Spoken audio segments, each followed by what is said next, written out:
Halo 3 is all about the things that we wanted in Halo 1 and 2. The brutes were added in a little too late, I think. We didn't have a chance to really flesh them out. And so that's what we're doing for Halo 3. Nailing the flavor for a character is often very difficult. You sort of have to feel it out as you go. The brutes in Halo 2 were meant to be more like the barbarians in Rome. And we wanted the brutes to typify that abusive, evil invader.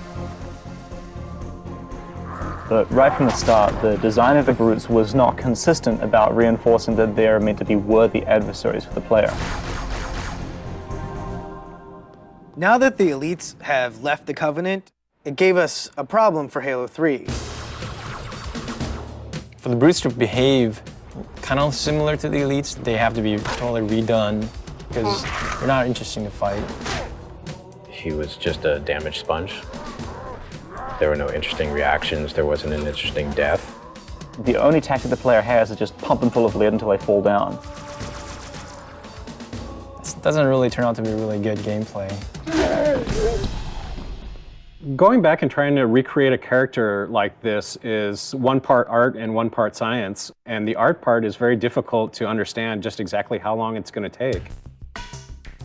Concept artist tries to communicate through composition what the idea is trying to get across. A lot of times the direction just gets narrowed down to, can you just make it look cool? The brutes originally looked a lot like Chewbacca. Like they were just big hairy guys with a bandolier. I looked at a lot of animal reference, rhinoceros and some gorilla. Their natural body plating is brutish. This was our way of like kind of pulling them into the fold of the Covenant. They've got kind of ancient looking buckles and gauntlets and leather straps holding all that stuff together, making them a little more serious bad guy, I hope. Everything the character does, whenever the character moves, we've created an animation for it.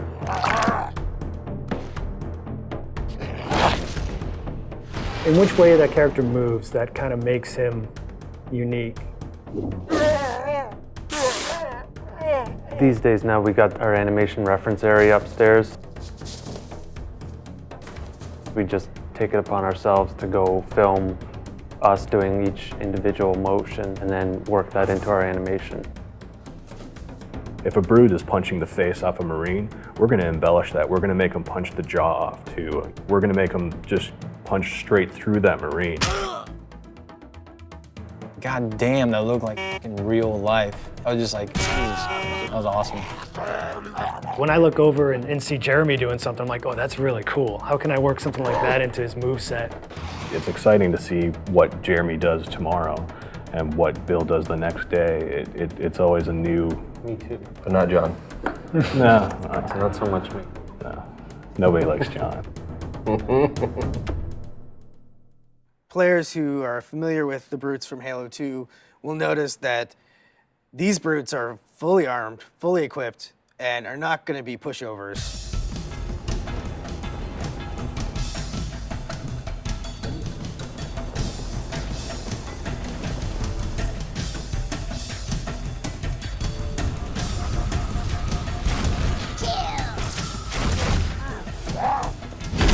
For the game to be interesting, like the guys you're playing against have to be fun to play. Does the profile of the character create an interesting look from afar? Is it fun to shoot at him when he runs around? Do you see his limbs moving up and down because there's things jutting up from the sides?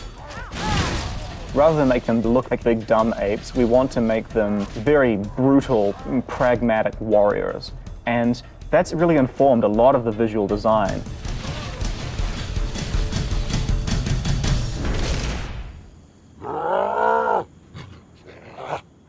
Visually through the art, we define the different classes.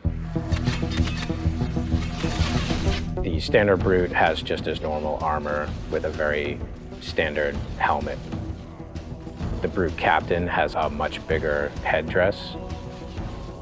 And then the brute chieftains have very elaborate headdresses and very elaborate shoulder pads and armor on them. The interesting thing with some of the ideas that we came up with is not only do we need to figure out how the brutes interact with the other Covenant, but also how brutes interact with brutes. And we developed the idea of the brute pack. What makes it feel like two characters are aware of each other, deciding to do the same thing at the same time? Maybe you're kind of come around a corner and see them doing some sort of an activity that has nothing to do with fighting, but is going to give you sort of more insight into what the brute pack mentality is like. We have this really brutal behavior now, which is just the chieftain saying, everybody throw a grenade, and as a result, a second later, you have grenades flying at your face. That's always going to give the player a little bit of an adrenaline rush that, oh my god, now this guy's right up in my face, I have to back up and hit him hard. When the players kill him, they're like, oh man, I had to kill that guy. And then they go around a corner and there's like 4 more of them standing there, right? And they're like,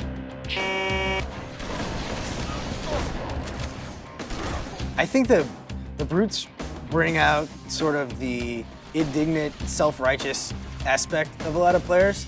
So I'm hoping to hear a lot of, take that, and I can't believe that you have invaded my planet and I'm gonna throw you off. And we hope to really bring people into the character and the drama of the situation by putting them up against these really brutal characters.